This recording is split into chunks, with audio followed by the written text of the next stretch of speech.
Olá, tudo bem com você? Hoje estaremos meditando sobre o segundo passo para conhecermos a vontade de Deus. Que o tema de hoje é a vontade de Deus e seus sentimentos. Suponha que você recebeu pelo correio um cheque de algum multimilionário preenchido em seu nome com a quantia de R$ 10.000. Provavelmente você se sentiria muito emocionado, não é? Sentir-se-ia igualmente um pouco cético. Mas o cheque está preenchido e efetivamente se destina a você. Você se sente exultante e mostra-o aos amigos e vizinhos. Planeja como irá gastá-lo ou investi-lo ou economizá-lo para alguma ocasião futura. E finalmente chega o dia em que você está pronto a levá-lo ao banco e descontá-lo. Mas naquele dia você não está se sentindo muito bem. A emoção se esgotou. Você adoece de um resfriado e sua garganta está inflamada. Talvez você esteja se sentindo um pouco culpado, percebendo que não fez nada para merecer este presente de US$ 10.000. Talvez você ainda tenha a sensação de que isto é bom demais para ser verdade, mas você vai ao banco e depois de estar na fila por alguns minutos, chega a sua vez no caixa. A esta altura você está se sentindo completamente indisposto, mas você ainda tem US$ 10.000. O caixa e o banco não estão preocupados com seus sentimentos. Você pode estar alegre ou deprimido. Isto não faz diferença. O fator decisivo quanto a se o dinheiro é seu ou não baseia-se completamente no valor do cheque e na assinatura da pessoa que lhe deu. Seus sentimentos são irrelevantes. O passo 2 no conhecimento da vontade de Deus em sua vida e na compreensão de sua orientação é mais uma advertência do que um processo real. É que você não deve se deixar guiar pelos sentimentos. Esta é uma advertência válida, porque muitas vezes a tentação consiste em fazer exatamente isto. Talvez quando você pela primeira vez começa a buscar a vontade de Deus sobre um assunto, tenha uma primeira impressão do que deveria ser a resposta de Deus. Mais tarde, se a resposta divina é protelada, é fácil ficar impaciente e desanimado, mas você não deve confiar nem no primeiro impulso, nem nas emoções instáveis que podem seguir-se quando se propõe tomar uma decisão especial. Os sentimentos jamais são um guia seguro. Um grupo que tem como título Cruzada Evangelística para Universitários tem um pequeno diagrama que usam para ilustrar este ponto. Pintam uma locomotiva, um vagão carvoeiro e um vagão de freio. A locomotiva é rotulada de realidade. O vagão carvoeiro é a fé. O vagão de freio chama-se sentimento. Se você tentar dirigir um trem pelo vagão de freio, entra em dificuldades. É a locomotiva que deve puxar o trem, e afinal, a locomotiva pode fazer a viagem com o vagão de freio ou sem ele. Os sentimentos podem incluir muita coisa. Está você com medo de realizar algo especial? Vai isto contra seus gostos pessoais?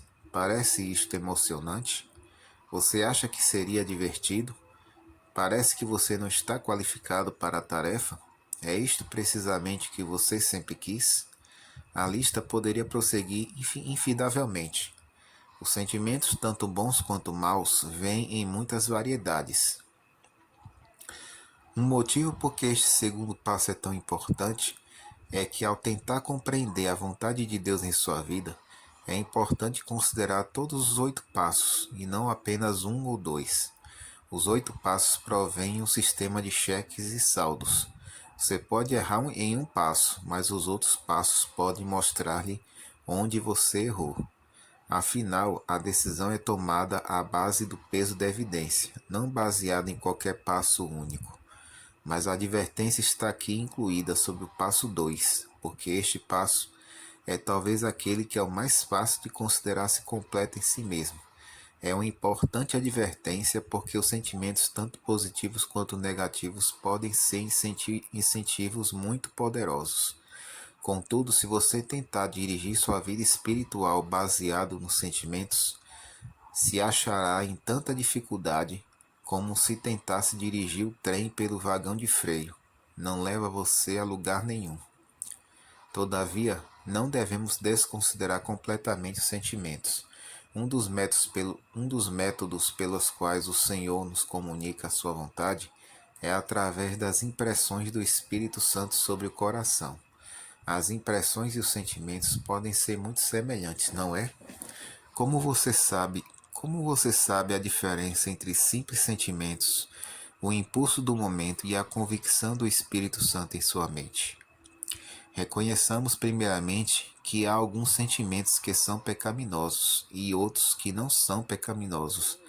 Os sentimentos pecaminosos podem incluir temor, paixão, dúvida, ira ou cobiça.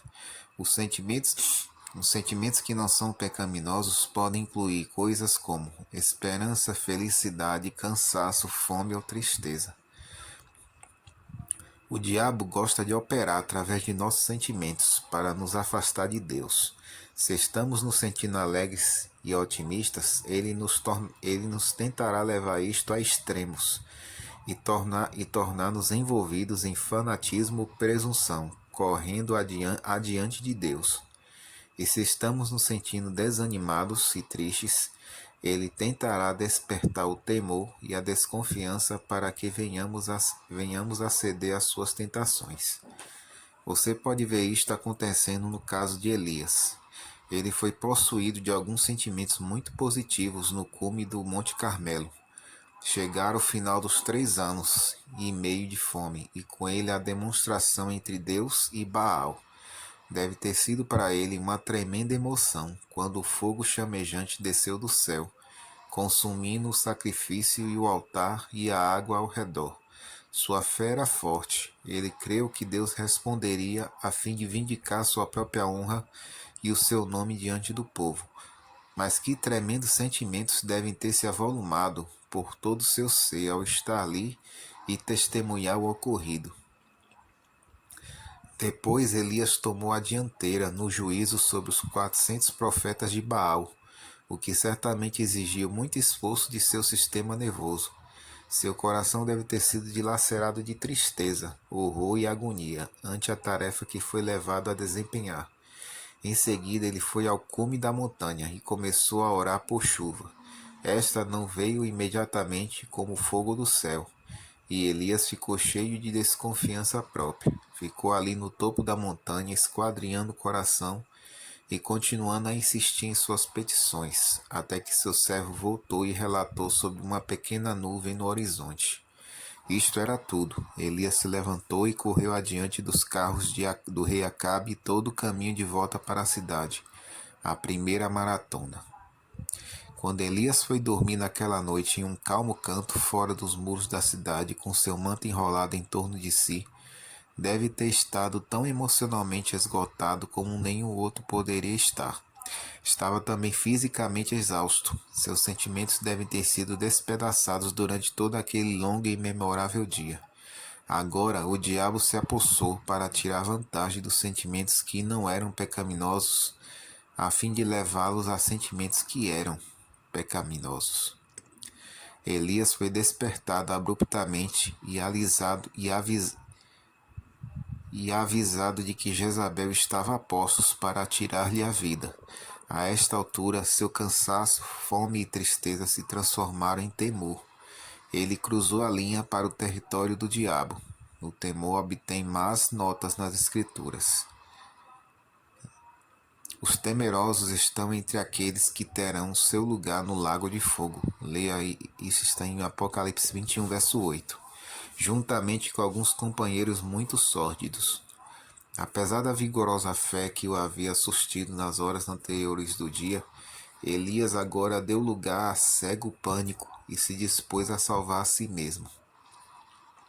Fugiu para o deserto, abandonando seu posto do dever, tentando escapar das ameaças de Jezabel.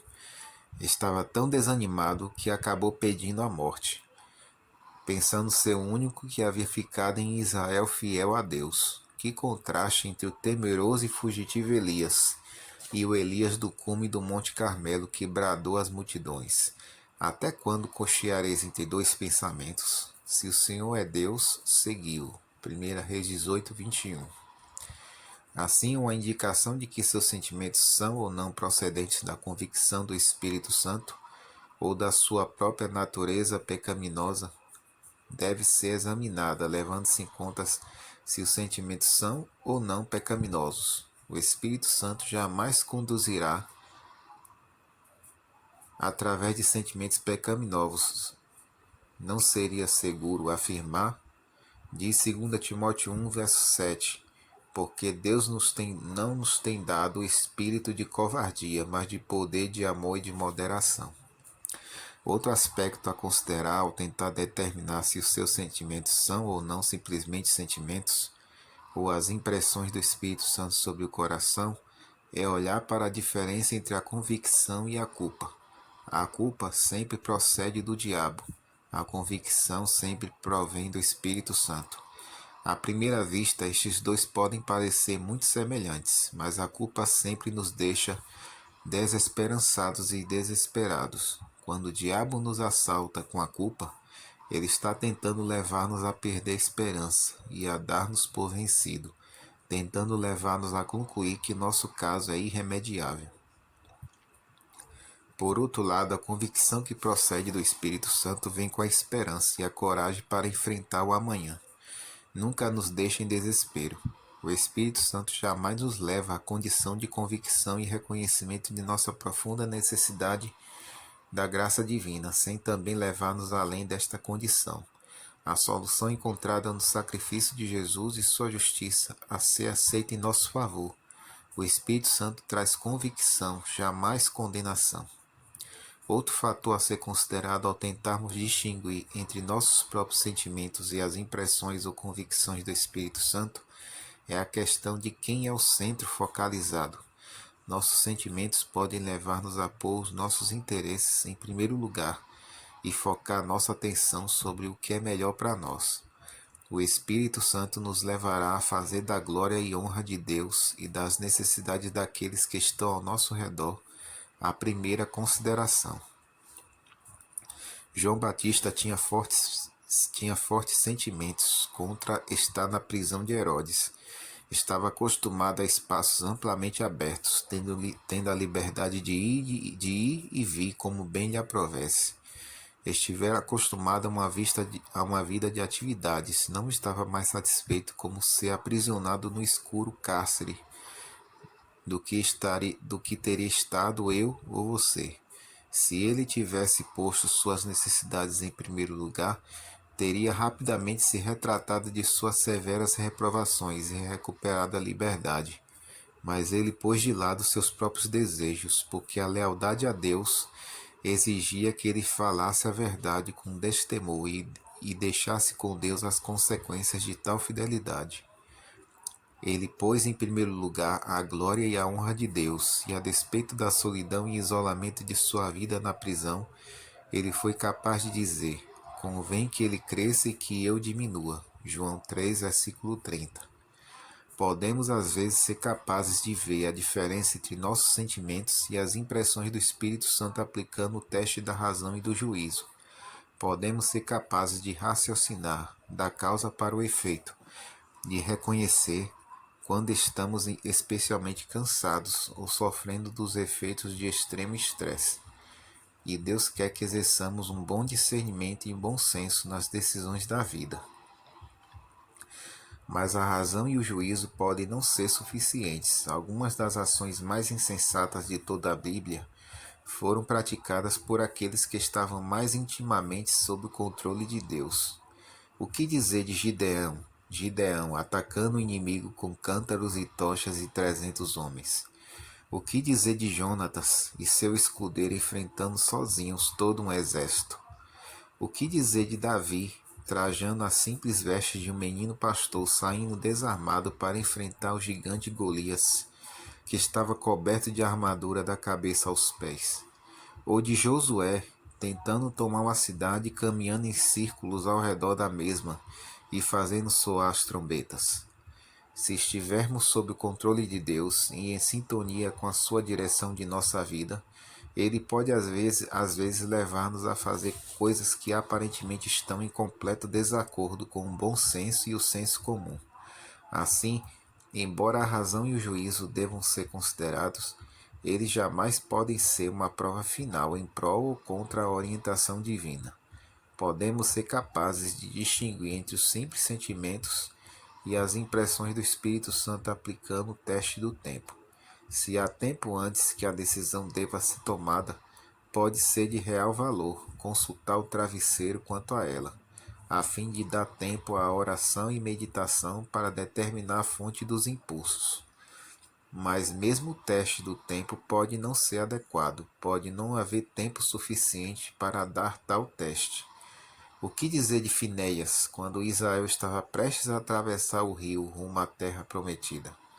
O plano de Balaão para amaldiçoar Israel alcançara êxito, e a rebelião tinha se tornado tão difundida que um dos líderes de Israel veio para o acampamento em plena luz do dia, acompanhado por uma prostituta moabita, e a levou abertamente para a sua tenda.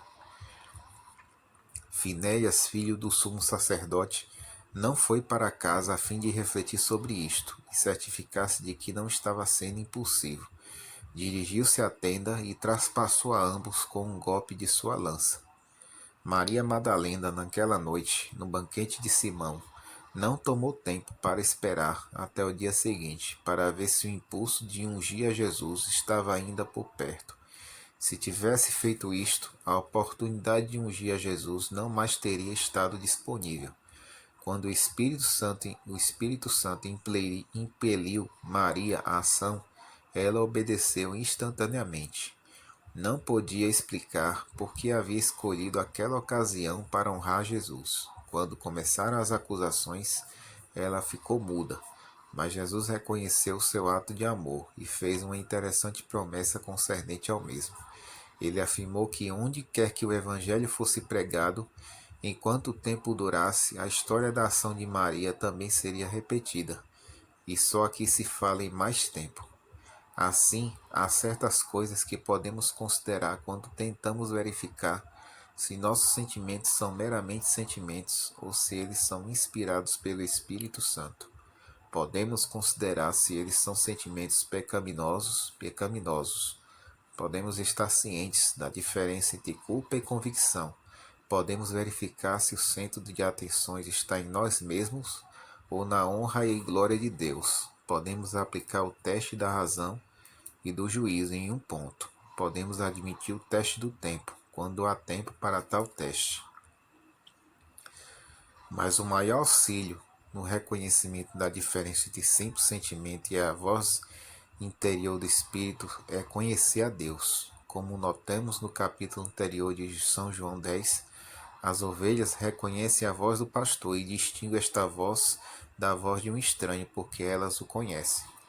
Abraão conhecia a Deus, havia passado o tempo lá fora sob as estrelas, comungando com o Deus do céu, enquanto o resto do seu mundo estava adormecido. Quando Deus veio a ele e lhe ordenou que deixasse para trás o seu país e a sua parentela, e fosse a algum destino desconhecido, ele foi avante, porque reconhecia a voz de Deus e de seus contatos anteriores. Ele não se deixou levar pelos sentimentos, foi guiado pelo que saber ser as instruções divinas. Perto do final de sua vida, quando chegou o tempo da prova suprema, ele foi incapaz de ir pelos sentimentos. Tudo em seu coração de pai resistia à ordem de oferecer Isaque em sacrifício. Todas suas esperanças e sonhos, todas as promessas de Deus feitas no passado, arguíam contra tal plano, mas ele conhecia a voz de Deus e, desconsiderando seus sentimentos, a despeito de quão fortes eram, ele agiu novamente, de acordo com a palavra do Senhor. Como você sabe, Abraão ouviu corretamente a voz de Deus, e quando foi plenamente provado, também foi provido um glorioso livramento, dando uma lição que falará através de todo o tempo e a todo o universo, do amor de Deus em enviar seu Filho para morrer em nosso lugar. Assim, quando importa em conhecer a vontade de Deus em nossa vida, é importante não decidir simplesmente à base do sentimento. É importante considerar todos os passos no conhecimento da orientação divina. Mas a maior certeza atrás de todos os métodos para saber se você está seguindo a direção de Deus é conhecer a Deus, e Ele lhe esclarecerá o que inclui sua vontade para você. Conhecer a Deus e conhecer a sua voz é essencial, se quisermos ter a certeza de que não estamos sendo levados por meros sentimentos. Todos vocês sejam abençoados por Deus.